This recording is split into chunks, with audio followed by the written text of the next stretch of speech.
¿Qué vamos a orar en esta mañana? Vamos a poner este tiempo en lo que sigue el amado del Señor. Gracias a Dios por la alabanza, porque hemos podido gozarnos y celebrar el nombre del Señor. Vamos a orar. Padre, te alabamos en el nombre de Jesús. Mi Dios, te damos gracias.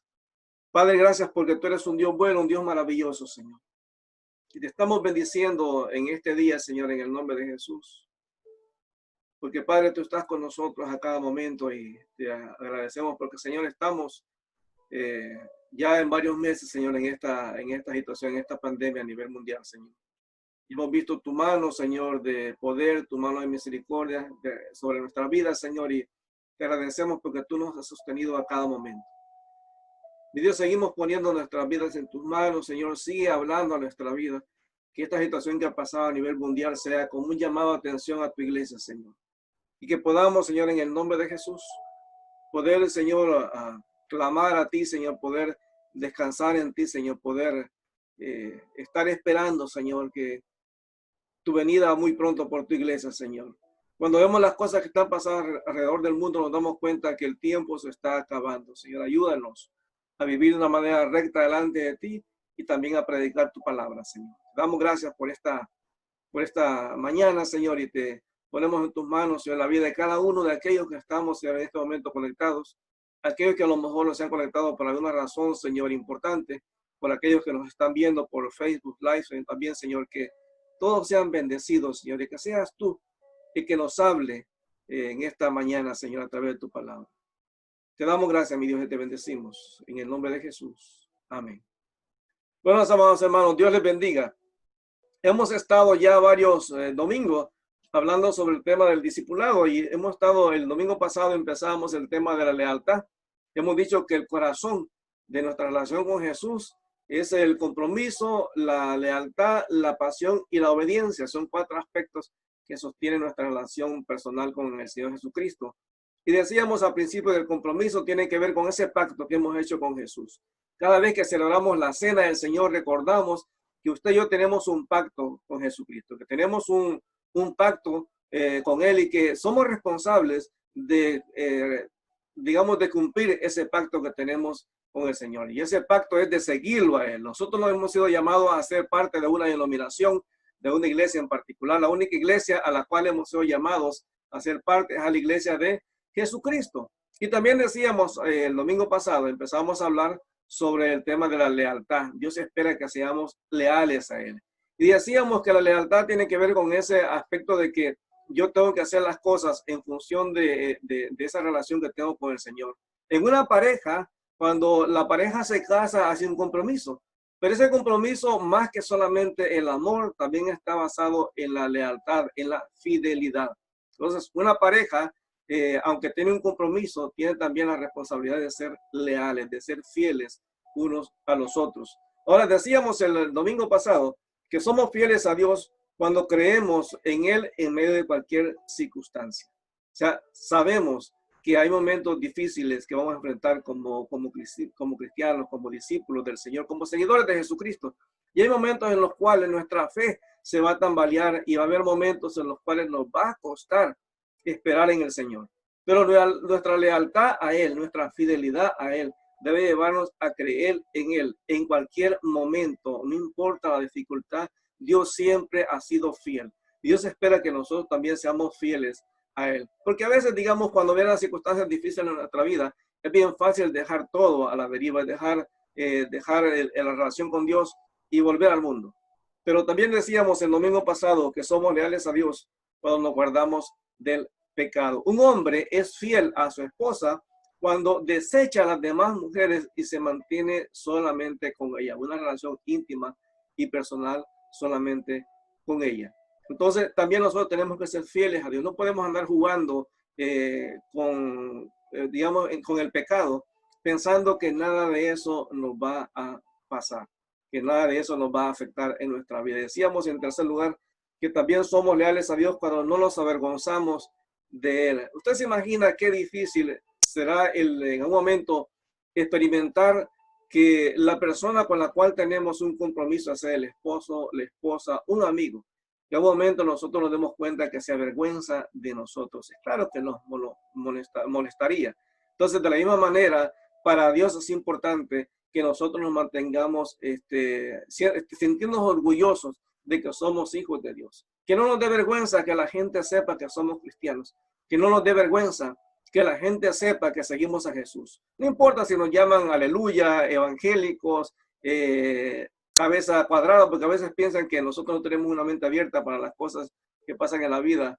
Que realmente lo que hacemos es aferrarnos a lo que la palabra de Dios dice. Y en esta mañana a mí me gustaría seguir con este tema de la lealtad, y quiero llevarlo a ver algunas cosas importantes que también nos muestra la lealtad y los beneficios de ser leal a Dios. Y la cuarta cosa que podemos aprender en la palabra, de cómo podemos ser fieles, cómo podemos ser leales a Dios, dice la palabra que somos fieles a Dios cuando vivimos de acuerdo a nuestras convicciones. Es decir, cuando una pareja se casa, no se casa solamente porque están enamorados. Se casan porque tienen la convicción, la seguridad de que esa persona con la que se están casando es la persona indicada, es la correcta, es la voluntad de Dios que yo me case con esa persona. Entonces, cuando establecemos una relación personal con Dios, yo creo convicciones. Por ejemplo, yo llego a Cristo y le entrego mi vida y lo recibo como mi Señor y Salvador porque tengo la convicción de lo que la Biblia dice acerca de Jesús es cierto. O sea, yo creo que la Biblia dice que Jesús murió en la cruz del Calvario por mis pecados. Y tengo la convicción que el único medio de salvación para el ser humano es Jesucristo. No hay nadie más. También tengo la convicción de que la palabra es la palabra de Dios. La Biblia es la palabra, es la revelación de Dios. Entonces, esa convicción está en mi vida. Yo tengo la convicción de que Dios me llamaba a servirle. Entonces, eso tiene que motivar mi vida diaria. Yo no puedo pretender tener una relación personal con Dios. Yo no puedo pretender ser leal a Dios si yo no vivo la vida diaria en función de las convicciones que tengo en mi relación con Jesús. Si Jesús es Señor de mi vida y esa es una convicción que yo tengo en mí, eso debe de afectar mi vida diaria. Porque es fácil manifestar la lealtad a Dios y manifestar mis convicciones cuando me encuentro en un ambiente donde todos son cristianos. Pero Dios quiere que yo mantenga mis convicciones en cualquier momento, en cualquier circunstancia que llegue a mi vida. Dice, lo que creemos realmente debe afectar mi vida diaria y no debe quedarse en el conocimiento intelectual. Porque yo puedo decir que soy leal a Dios. Yo puedo decir que yo tengo convicciones sólidas, pero si esas convicciones se quedan aquí en la mente y no bajan a mi corazón y no afectan mi vida diaria, eso es simplemente teoría. Es simplemente un conocimiento intelectual. Yo les contaba hace mucho tiempo de una experiencia que tuve allá en el aeropuerto de Guatemala. Estaba en ese aeropuerto y me acuerdo que en una vitrina, como donde ofrecían libros, habían varios libros interesantes. Para mí un libro que me llamó la atención.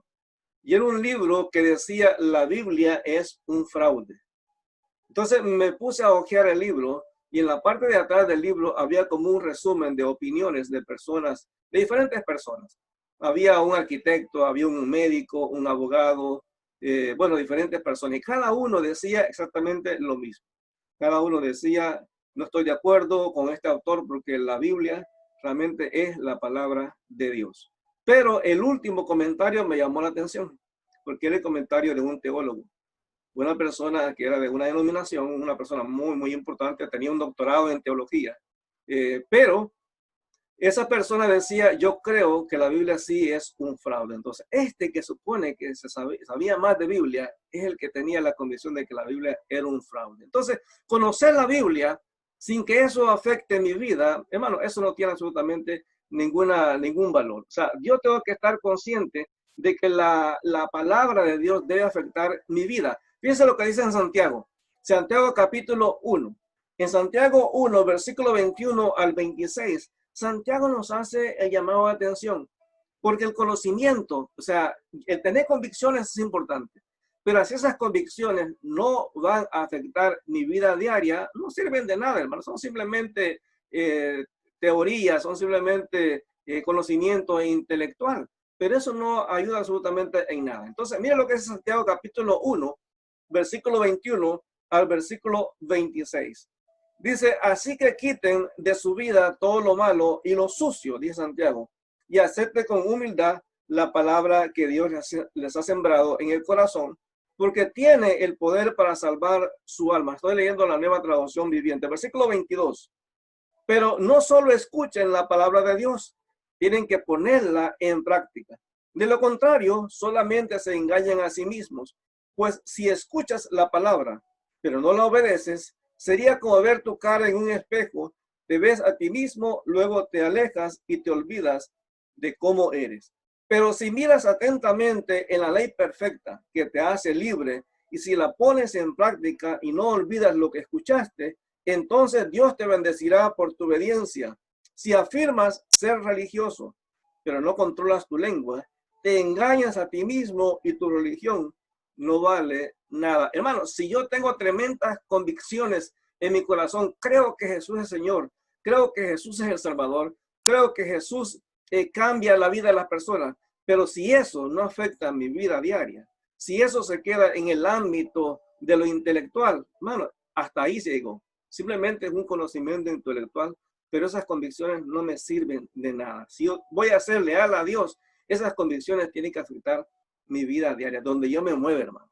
Porque eso va a afectar cómo yo me comporto. Si yo sé que Jesús es el Señor de mi vida, hermano, eso va a moldear la manera en la que voy a hablar, la manera en la que voy a actuar, la manera en la que voy a responder a las circunstancias de la vida.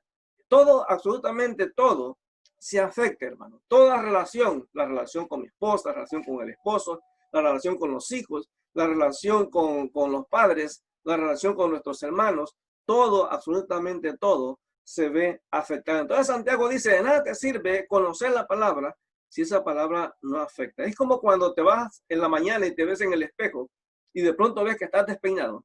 Y de pronto cuando te das vuelta se te olvida lo que viste, que estás todo despeinado y te vas para la calle. Y ya en la calle te das cuenta de que no te peinaste. Y yo no sé si a usted le ha pasado alguna vez eso, pero sería como raro, sería como algo ilógico. Uno se va a ver al espejo y ve cómo está y se arregla.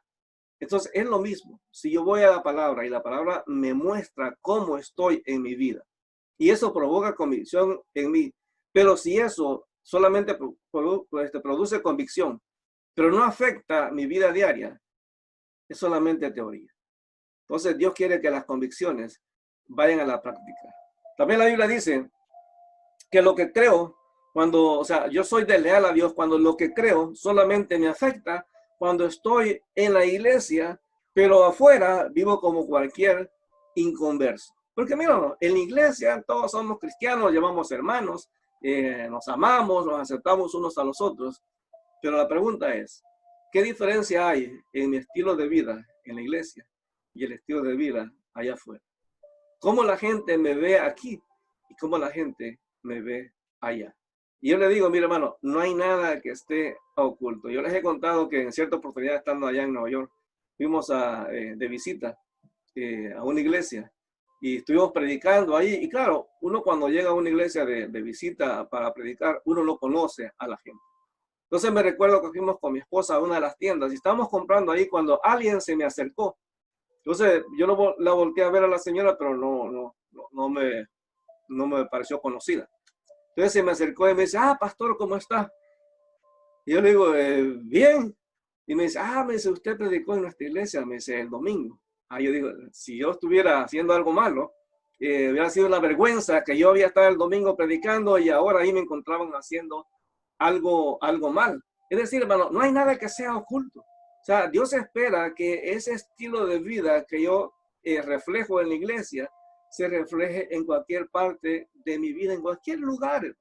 Nadie sabe, o sea, y lo importante no es tanto que la gente te vea, o que la gente nos vea. Lo más importante es que el Señor sí nos está viendo. Ahí en Romanos capítulo 2, versículo 17, Romanos 2, 17, ahí el apóstol Pablo nos habla de los judíos, porque los judíos se consideraban como gente que, tenía un conocimiento impresionante de la palabra, pero esa palabra simplemente se quedaba en el ambiente religioso. Por eso el Señor Jesús claramente los rechazaba y les decía que eran sepulcros blanqueados, porque por fuera aparentaban algo muy bonito, pero por dentro eran realmente algo que causaba repulsión. Entonces dice aquí en Romanos capítulo 2, en el versículo 17, dice, tú que te llamas judío, o tú que te llamas cristiano, pues, confías en la ley de Dios y te jactas, o sea, te enorgulleces de tu relación especial con Él. Tú sabes lo que a Él le agrada, sabes bien que es lo correcto, pero te ha enseñado la ley. Estás convencido de que eres guía para los ciegos y luz para los que andan perdidos en la oscuridad. Piensas que puedes instruir al ignorante y enseñar a los niños los caminos de Dios. Pues estás seguro de que la ley de Dios te da pleno conocimiento y toda verdad. O sea, conoces tanto en la Biblia que, wow, tienes la capacidad de enseñarle a otros. Pero en el versículo 21 dice, ahora bien, si tú enseñas a otros, ¿por qué no te enseñas a ti mismo? Predicas a otros que no se debe robar, pero tú robas. Dice que está mal cometer adulterio, pero tú cometes adulterio. Condenas la idolatría, pero tú usas objetos robados de los templos paganos. Te sientes muy orgulloso de conocer la ley, pero deshonras a Dios al quebrantarla. No es extraño que las escrituras digan, los gentiles blasfeman el nombre de Dios por causa de ustedes. Mi hermano, no, las convicciones no se pueden quedar en las cuatro paredes de la iglesia. Tienen que afectar toda mi vida. Porque recuérdense, mi compromiso, mi hermano, si somos realistas, mi compromiso no es con la iglesia local. Mi compromiso es con Cristo. Dios me ha puesto en una iglesia local. Y Dios espera que yo ahí en esa iglesia sirva y me sienta en comunidad, que esa es mi familia visible, de parte de la familia de Dios. Pero hermano, mi compromiso real es con Cristo. Y Cristo está en todos lados. Donde yo me muevo, en el trabajo, en la casa, en la escuela, en la calle, siempre Cristo está presente. Entonces, lo importante no es lo que la gente piensa, si la gente me ve o no. Lo importante es que Cristo me está viendo. Por eso mis convicciones tienen que afectar mi vida diaria. Si digo que Cristo es Señor de mi vida en la iglesia, esa convicción, si no se aplica en la vida diaria, en realidad no es nada diferente con lo que las demás personas piensan, con lo que las personas religiosas hacen. O sea, me estoy comportando de la misma manera. Ahora, yo no puedo excusarme, digamos, en que si yo creo cosas correctas delante de Dios, tengo una buena teología. Pero otra vez, si eso no afecta mi vida diaria, entonces realmente de nada me sirve. O sea, si yo aplico, fíjense que es una situación que se da muchas veces. Si yo aplico lo que yo creo que es correcto y se lo aplico a otras personas y digo, esta persona es pecadora porque adultera. Ok, yo estoy juzgando en función de una convicción que tengo. El problema es que es más fácil acusar al otro por la convicción que yo tengo que aplicarla a mi vida. Yo he escuchado gente cuando me hablan del adulterio, justifican que dice, bueno, ella tuvo la culpa, cualquier justificación. Pero a final de cuentas, hermano, mis convicciones tienen que afectar mi vida diaria. Si no estoy jugando, hermano, estoy jugando realmente a seguir a Cristo. Entonces el Señor quiere que entendamos que yo soy leal a Él.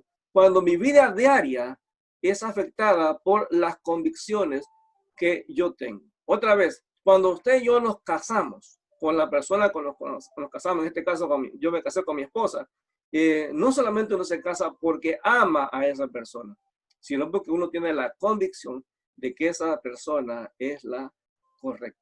Entonces, esas convicciones tienen que movernos a tomar acciones. Por ejemplo, en función de la convicción que yo tengo, que mi esposa es la persona que Dios tenía para mí, hermano, yo tomo la decisión de mantenerme fiel. Entonces, si yo tengo la convicción de que Jesús es el Señor de mi vida, yo tengo que tomar la decisión de mantenerme fiel a Él, de serle leal, de serle fiel a Él en toda circunstancia de mi vida. Recuérdese, nosotros somos responsables de lo que creemos. Nosotros somos responsables de lo que hacemos con eso que queremos. Y también somos responsables de cómo vivimos eso que creemos. Entonces, Dios espera que usted y yo seamos leales a Él, seamos fieles a Él, a través de dejar que esas convicciones que el Señor nos ha dado a través de su palabra, a través de su Espíritu Santo, afecten nuestra vida diaria. En cada área, hermano, en el trabajo, en la escuela, en las relaciones, cualquier área de nuestra vida, Dios quiere tomar el control de eso, quiere que seamos fieles realmente a Él. En quinto lugar, hermano, somos fieles a Dios cuando lo adoramos solo a Él. Una de las cosas en las cuales más fallamos en ser leales a Dios es en cuanto a la adoración. Porque, hermano, no siempre en nuestra vida el Señor es el primer lugar. Muchas veces puede ser algo de labio que lo decimos, pero en la realidad de nuestra vida diaria hay cosas que son más importantes. Y déjeme clarificarle esto. Porque no se trata de lo que usted le da importancia, no sea importante. Claro que es importante, pero hermano, nada, no importa lo que sea, puede ser más importante que mi relación con Dios. Es más, cuando nosotros le damos el primer lugar a Dios en nuestra vida, hermano, todo lo demás se pone en el lugar adecuado y Dios, hermano, nos bendice. Dios nos prospera. Dios nos da aquellas cosas que sabe que necesitamos, como decíamos el viernes pasado en el estudio, que el Señor dice que busquemos el reino de Dios y su justicia y todas las cosas serán añadidas. Dios sabe lo que usted necesita. Dios sabe que usted tiene sueños, a lo mejor sueño de comprarse una casa. Hermano, Dios tome en cuenta eso. Pero el problema es cuando todo eso se vuelve una obsesión y eso me motiva a dejar mi relación con Dios de un lado. Entonces es importante tener en cuenta. Todos somos fieles a Dios cuando lo adoramos a Él. Allí en Primero de Reyes, primer libro de Reyes, capítulo 11, versículo 1 al versículo 4. Aquí se nos habla de Salomón. Porque fíjense qué interesante. Salomón era un hombre sabio, un hombre súper inteligente, pero un hombre que en algún momento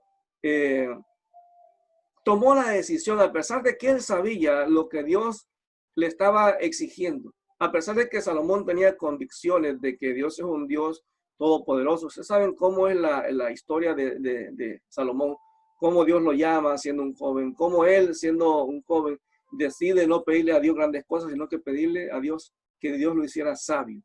Pero ya siendo mayor, a pesar de toda la sabiduría que Salomón tenía, empieza a tomar malas decisiones y empieza a quitarle a Dios en primer lugar de su vida. Cuando Salomón estuvo dejando que Dios ocupara el primer lugar en su vida, todo le fue bien.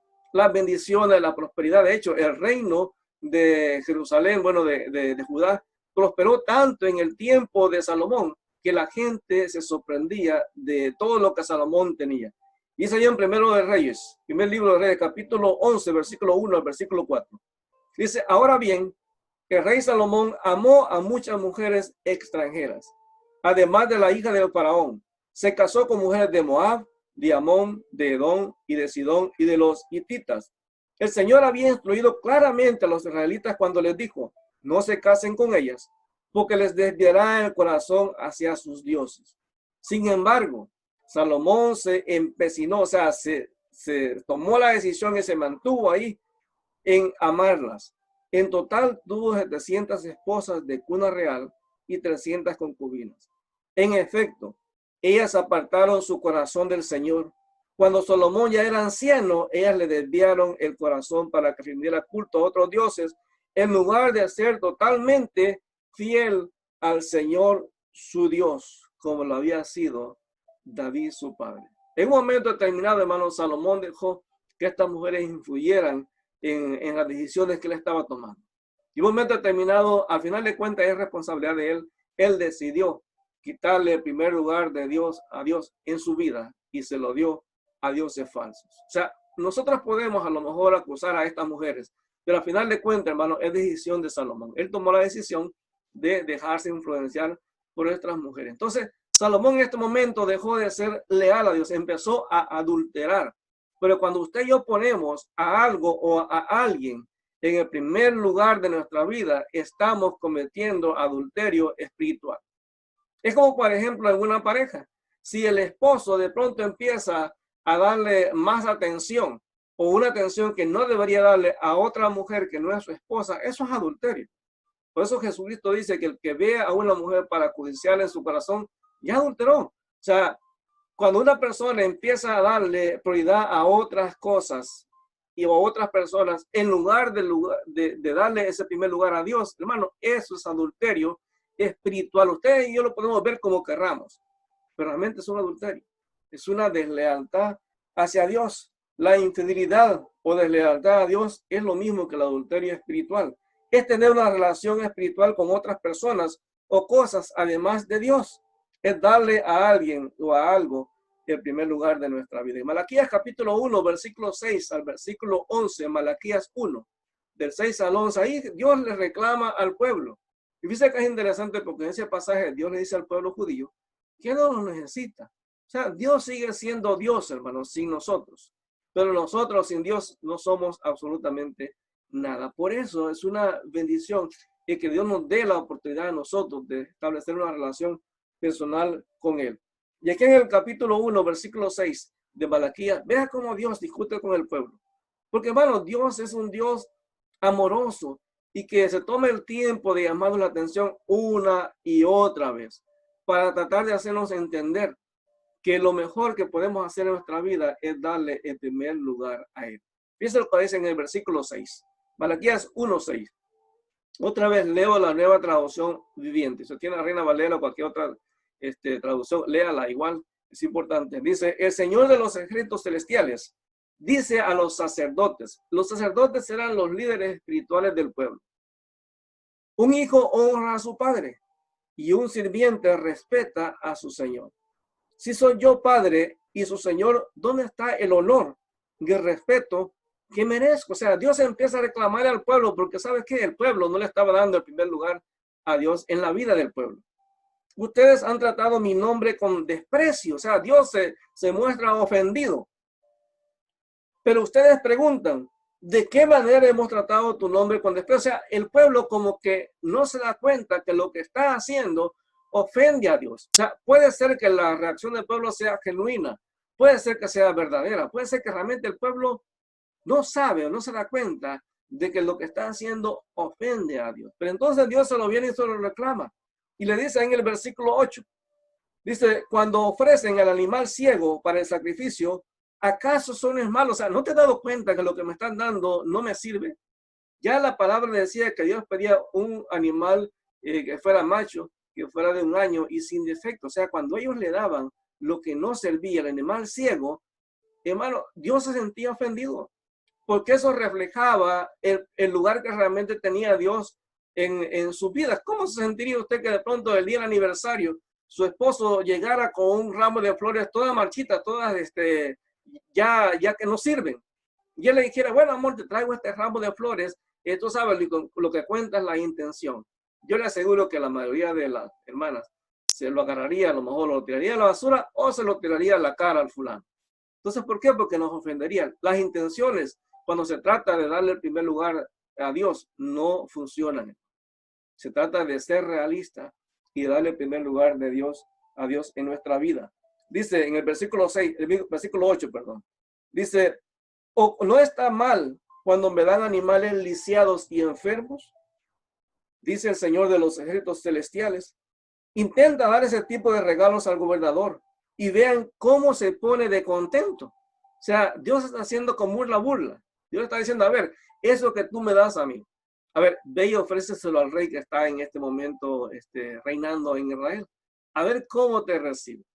Es decir, hermanos, si nosotros sabemos que algo que le damos a Dios, otras personas no lo recibiríamos, ¿de dónde sacamos que Dios lo va a recibir? Imagínense que de pronto, voy a poner este ejemplo porque lo he visto muchas veces. Cuando alguien pasa a veces a cantar a la iglesia y dice, bueno, hermanos, no me preparé, pero como es para la gloria de Dios, ahí va. Y canta feo. Ahora, dígame si usted es un hombre y le va a ir a dar serenata a una muchacha, ¿cómo cree que ella reaccionaría si usted empieza a cantarle y si le empieza a salir el desafino y los gallos y todo eso, hermano? Ella, por mucho que lo ame a usted, ella no va, su oído no va a dejar de oír lo feo que se oye. O sea, el oído no lo va a engañar y decirle, wow, qué bonito canto. Entonces, claro que en algún momento va a hacer cara que va a demostrar que no le gusta. Ahora, pero nosotros pensamos que Dios tiene que aceptar todo lo que le damos porque somos nosotros los que lo estamos dando. Hermano, no funciona así. Dios se merece lo mejor. Y es interesante porque en el versículo 9 dice, adelante, supliquen a Dios que sea misericordioso con ustedes, pero cuando lleven esa clase de ofrendas a Él, ¿por qué debería tratarlos bien? Pregunta el Señor de los ejércitos. ¿Cómo quisiera que algunos de ustedes cerraran las puertas del templo para que esos sacrificios despreciables no fueran ofrecidos? No estoy nada contento con ustedes, dice el Señor de los ejércitos celestiales, y no aceptaré sus ofrendas. Sin embargo, dice Dios, mi nombre es honrado desde la mañana hasta la noche por gentes de otras naciones. Hermano, Dios le dice al pueblo, ustedes piensan que yo soy Dios solamente de Israel. Y ustedes piensan que yo necesito que ustedes me traigan sacrificios para sentirme realizado, para sentirme contento. Dios dice, no, mi nombre es adorado en todos los lugares de la tierra. Hermano, Dios sin nosotros sigue siendo Dios. Nosotros sin Dios no somos nada. Entonces Dios espera que entendamos que Él quiere en primer lugar en nuestra vida, en todo, hermano. La oración, hermano, a otros es pecado. La oración mediocre es pecado y debemos reconocerlo, confesarlo y dejarlo. Bueno, no podemos estar haciendo las cosas o dándole a Dios lo que nos sobra. Dios quiere lo mejor, el mejor tiempo. Dios quiere las primicias, cuando es la ofrenda, hermano. Dios no quiere que le demos lo que nos sobra. No, dice Dios las primicias, el primer fruto. ¿Por qué? Porque eso demuestra que Dios ocupa el primer lugar en nuestra vida. Recuérdense, la Biblia claramente nos dice que cuando nosotros hemos estado ofreciendo una adoración a Dios que no es correcta, hermano, reconozcamos que es pecado y confesemos ese pecado y cambiemos las circunstancias. Empecemos a darle a Dios el primer lugar en nuestra vida. Démosle a Dios la adoración que realmente Él se merece. Ahora también dice la palabra en sexto lugar, que somos fieles a Dios cuando hacemos lo que nos ha mandado hacer. Y usted sabe que cada uno de nosotros sabe cuál es el mandato principal de Jesús. Hermano, el mandato principal de Jesús es ir y hacer discípulos. Ese es el mandato para toda la iglesia, para todos. Dice allí Mateo, capítulo 28, que Dios nos mandó a ir a hacer discípulos a todas las naciones, bautizándolos en el nombre del Padre, del Hijo, del Espíritu Santo. Mateo 28, versículo 18 al 20. Entonces, una de las cosas importantes que necesitamos entender, hermano, que la Biblia lo repite una y otra vez. Y cuando Dios repite una enseñanza muchas veces es porque es importante, es clave. Y ahí en Mateo capítulo 24, Dios nos advierte que un día usted y yo tenemos que entregarle cuentas a Dios de lo que hayamos hecho en la tierra, sea bueno o sea malo. O sea, nadie se escape, hermano. O sea, ahí no van a haber excusas. O sea, ¿qué excusa yo le puedo dar a Dios si realmente Él lo sabe todo? O sea, no hay nada, hermano. Dios conoce hasta las intenciones de nuestro corazón. Así que ahí en Mateo capítulo 24, versículo 44, vean lo que dice. Ustedes también, dice, deben estar preparados todo el tiempo, porque el Hijo del Hombre, o sea, Jesucristo, vendrá cuando ustedes menos lo esperen. Lo hemos repetido muchas veces, hermano. Cada día que pasa es un día menos para que Cristo venga por su iglesia. En cualquier momento la trompeta va a sonar. Y en ese momento se acabó la oportunidad de predicar, se acabó la oportunidad de servir, se acabó la oportunidad de dar, hermano. Se acabó, ya no hay nada más. Entonces es ahora que tenemos que reaccionar. Cuando venga Jesús, Él nos va a pedir cuenta. Mira lo que sigue diciendo en el versículo 45. Un sirviente fiel y sensato es aquel a quien el amo puede darle la responsabilidad de dirigir a los demás sirvientes y alimentarlos. Si el amo regresa y encuentra que el sirviente ha hecho un buen trabajo, habrá una recompensa. Les digo la verdad, el amo pondrá a ese sirviente a cargo de todo lo que posee. Pero ¿qué tal si un sirviente es malo y piensa, mi amo no regresará por un tiempo, y comienza a golpear a los otros sirvientes y a parrandear y a emborracharse? Y el amo regresará inesperadamente y sin previo aviso. Cortará al sirviente en pedazos, esta versión es fuerte, y le asignará un lugar con los hipócritas. En ese lugar habrá llanto y rechinar de dientes. Hermano, la salvación no se pierde. Pero hermano, a veces el cuestionamiento es que muchas personas piensan que es salva, pero sus hechos demuestran que no lo es. Porque lo natural sería que todo creyente dé a Jesús el primer lugar de su vida. Cuando no lo damos, hermano, simplemente a veces podemos tener mucho conocimiento teológico. Yo he conocido gente que a lo mejor hasta son pastores o personas que tienen una posición muy alta, pero hermano, en realidad su vida da a entender realmente que no tienen una relación íntima, personal con el Señor. Entonces, un día el Señor nos va a pedir cuentas. Y yo, cuando soy leal a Dios, yo tengo que estar consciente de que yo tengo que hacer lo que el Señor nos ha mandado. Allá en 1 Corintios 4, versículo 4 al versículo 5. 1 Corintios 4, del 4 al 5. Dice, tengo la conciencia limpia.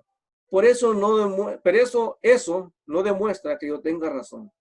El Señor mismo, quien me evaluará y tomará la decisión. Así que no nos juzguen a tiempo o antes de tiempo, es decir, antes que el Señor vuelva. Pero Él sacará a la luz nuestros secretos más oscuros y revelará nuestras intenciones más íntimas.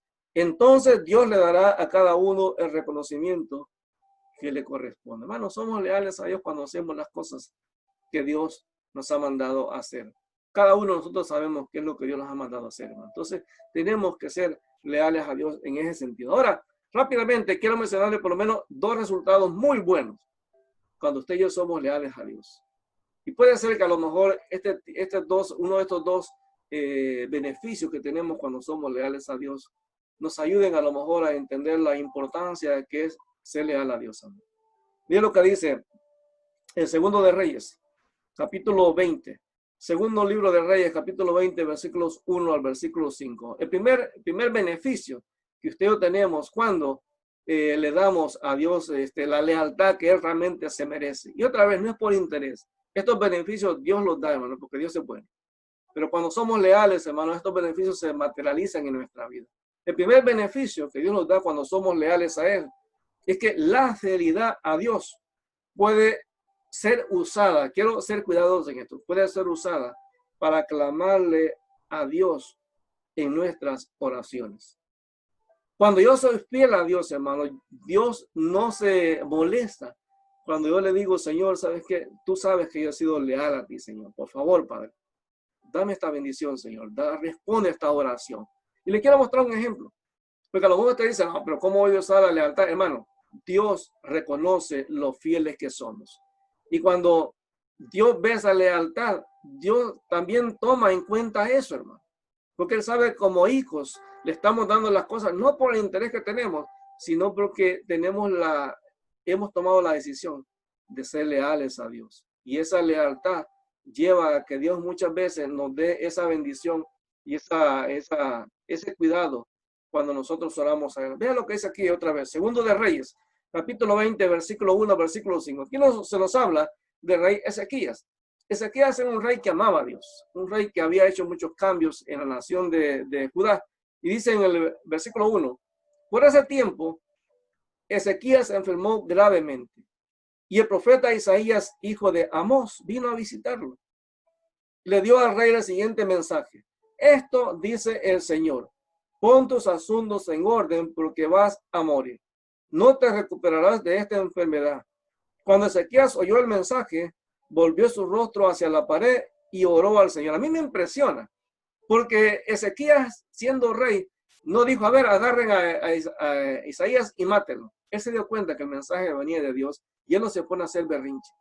Dice la palabra que él se voltea hacia la pared. Dice ahí en el versículo 2, se volteó su rostro hacia la pared y oró al Señor. No le empieza a hacer berrinche, sino que ora a Dios. Y le dijo, acuérdate, oh Señor, que siempre te he sido fiel y te he servido con singular determinación, haciendo siempre lo que te gusta. Señor, yo he hecho lo que tú me has mandado a hacer, yo he sido fiel a ti. O sea, él usa eso como un argumento para acercarse a Dios. Y entonces dice, y el rey se echó a llorar amargamente porque tenía miedo de morirse. Sin embargo, antes de que Isaías saliera del patio central, recibió este mensaje de parte del Señor. Regresa y dile a Ezequías, el líder de mi pueblo. Esto dice el Señor, Dios de tu antepasado David. He oído tu oración y he visto tus lágrimas. Voy a sanarte y en 3 días te levantarás de las camas e irás al templo del Señor. Fíjense que es impresionante que Ezequías usó esa fidelidad que él había tenido a Dios como una base para orarle a Dios. Ahora, ¿cuántos de nosotros podríamos hacer ese tipo de oraciones al Señor? Decirle, Señor, mira, yo he sido fiel a ti, Señor, por favor. Tú sabes que necesito un trabajo, Señor. Te pido, Padre, que seas tú el que provea. Ahora, recuérdese, Ezequías no le está reclamando a Dios. Ezequías está diciendo al Señor, él rogó a Dios. Él se humilló delante de Dios. Porque, hermano, Pudo haber sido también que Dios dijera a Ezequías, ¿sabes qué? No, hasta que llegó tu tiempo, no hay, ya no ores. No, no, y tenemos que entender que la fidelidad a Dios sí puede ser usada para orarle a Dios por una bendición, pero recuérdese, no siempre la respuesta de Dios es la que nosotros esperamos. Segunda bendición que viene cuando nosotros nos mantenemos fieles a Dios. La fidelidad de Dios traerá bendición, y esa es promesa de Dios, hermano. Vean lo que dice Deuteronomio capítulo 7, versículo 9. La fidelidad a Dios traerá bendición. Deuteronomio capítulo 7, en el versículo 9. Vean lo que dice acá. Reconoce, por lo tanto, que el Señor, tu Dios, es verdaderamente Dios. Él es Dios fiel, quien cumple su pacto por 1000 generaciones y derrama su amor inagotable sobre los que lo aman y obedecen sus mandatos, pero no duda en castigar y en destruir a los que lo rechazan. Por tanto, obedece todos los mandatos, los decretos y las ordenanzas que te entrego hoy. Si prestas atención a estas ordenanzas y las obedeces con fidelidad, el Señor tu Dios cumplirá su pacto de amor inagotable contigo, tal como lo prometió mediante el juramento que le hizo a tus antepasados. Te amará y te bendecirá y te dará muchos hijos, te hará fértil. Es decir, hermano, las bendiciones de Dios vienen cuando yo me mantengo fiel a Dios. Sigue diciendo en el versículo 14, serás la nación más bendecida de toda la tierra. Ningún israelita sea hombre o mujer, quedará sin tener hijos e hijas, y todo tu ganado dará crías. Versículo 15, el Señor te protegerá de cualquier enfermedad. No dejará que sufras las enfermedades terribles que conociste en Egipto. En cambio, se las enviará a todos tus enemigos. La bendición de Dios está ahí, hermano. Es la bendición que viene de parte de Dios cuando nosotros nos mantenemos fieles. Ahora recuérdese, y es claro mantener en mente esto. La fidelidad de Dios es un asunto personal. Yo no puedo juzgar la fidelidad de los demás. Dios me llama a mí examinarme. O sea, yo, Manuel, tengo que examinarme cómo está mi relación de fidelidad a Dios. Nosotros compartimos el mensaje y lo vemos que la palabra claramente lo dice, pero cada uno de nosotros es responsable de cuál va a ser, hermano, el nivel de fidelidad que vamos a tener a Dios. Cada uno de nosotros tiene decisiones que tomar en su vida. A veces mantenemos la lucha en que a quién le debemos más lealtad, si a la familia o a Dios, si al trabajo o a Dios, si los amigos o a Dios, si a mí mismo o a Dios. Entonces, cada uno de nosotros tiene que tomar una responsabilidad. Pero es claro que mi relación con Dios se establece bien claro, que primero en un compromiso con Dios, en un pacto que yo tengo con Dios. Número 2, en el compromiso de lealtad. Yo tengo que ser leal a Dios, darle el primer lugar de Dios en mi vida. No avergonzarme de ser un discípulo de Él, mantenerme alejado del pecado. Yo tengo que hacer todas las cosas de tal manera que el nombre de Dios sea glorificado. Recuerdes, la lealtad se refleja en la vida diaria.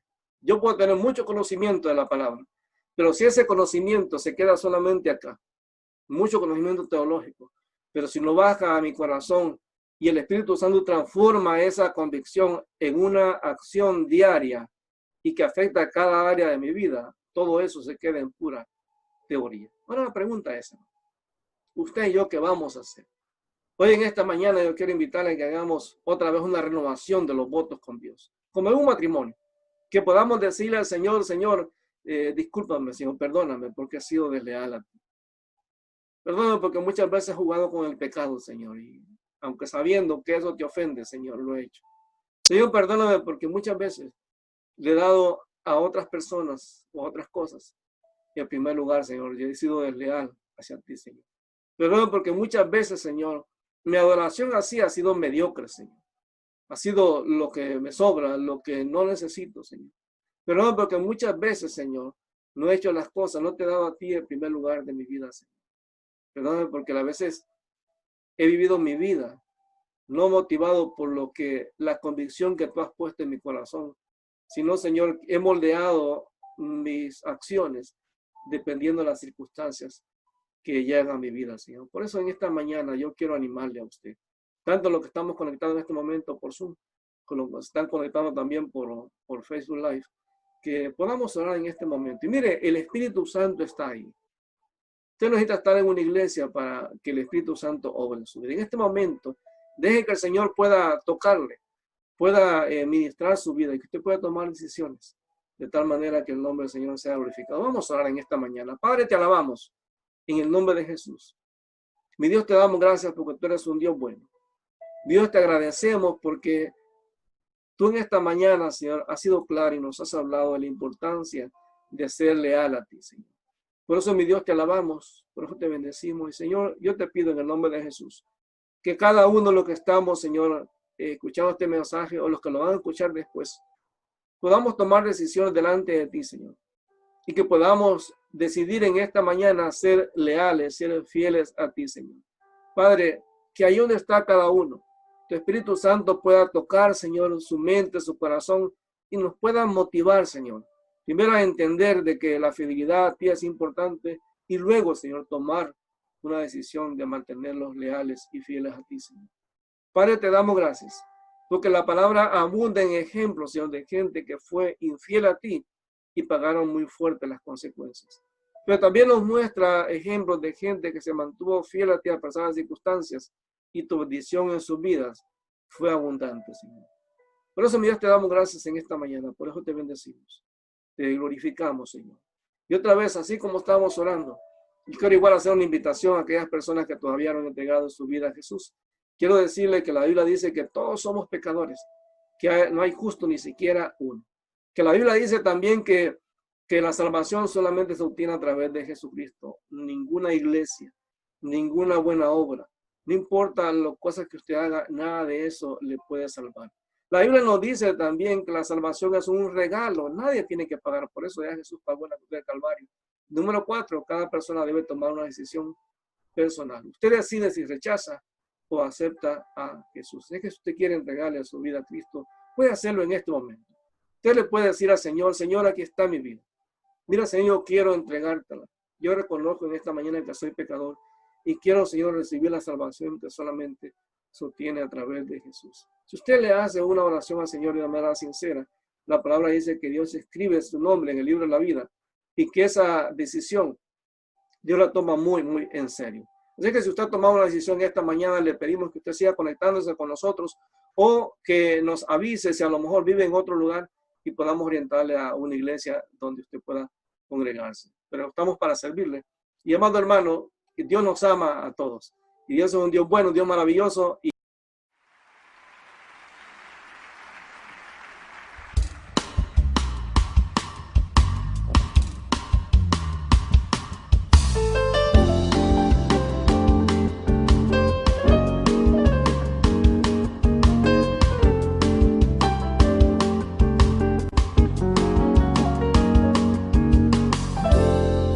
cuán bello es el Señor,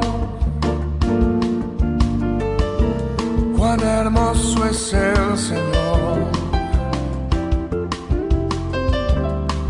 cuán bello es el Señor. Hoy le quiero adorar. ¿Se la sabe? Cuán bello es el Señor, cuán hermoso es el Señor, cuán bello es el Señor. Hoy le quiero adorar. La belleza de mi Señor nunca se agotará.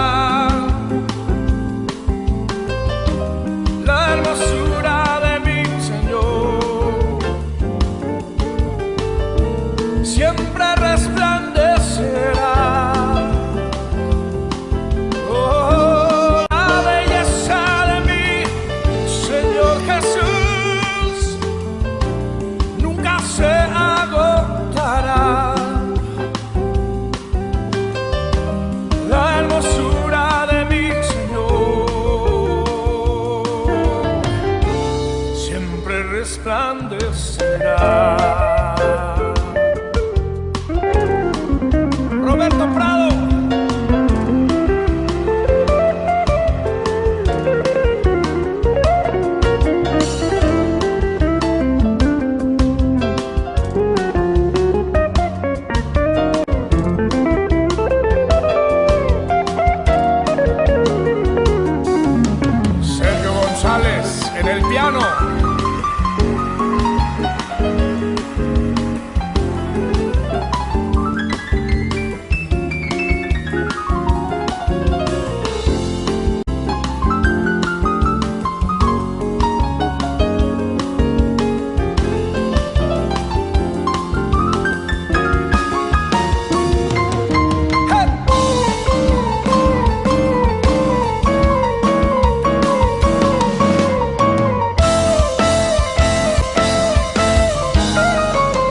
siempre